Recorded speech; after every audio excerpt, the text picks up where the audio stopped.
शेगाव नगर परिषद निवडणुकीसाठी भाजपची इच्छुक उमेदवाराची साक्षात्कार बैठक. उमेदवार निवडीची प्रक्रिया सुरू. 11 नोव्हेंबर 2025 रोजी आगामी शेगाव नगर परिषद निवडणुकीच्या पार्श्वभूमीवर भारतीय जनता पक्षात उमेदवार निवडीची चाचपणी सुरू झाली आहे. याच अनुषंगाने आज शेगाव येथील हॉटेल विघ्नहर्ता इन येथे इच्छुक उमेदवाराच्या साक्षात्कार व आढावा बैठकीचे आयोजन करण्यात आले. या बैठकीस मलकापुराचे आमदार चेनसुख संचेती आणि खामगावचे आमदार आकाश फुंडकर प्रमुख पाहुणे म्हणून उपस्थित राहणार होते.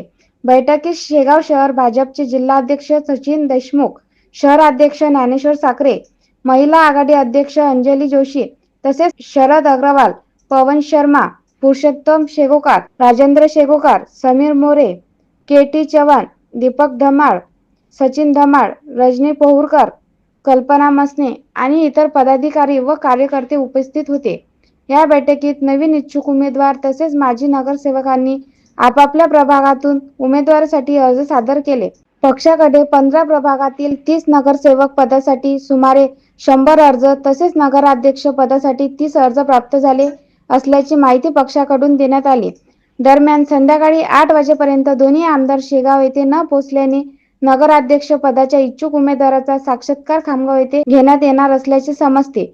या आढावा बैठकीतून भाजपने आगामी शेगाव नगर परिषद निवडणुकीसाठी संघटित नियोजन आणि रणनीती आखण्यास सुरुवात केली असल्याचे स्पष्ट दिसून आले. युवा क्रांती न्यूज साठी डी. ललित, शेगाव.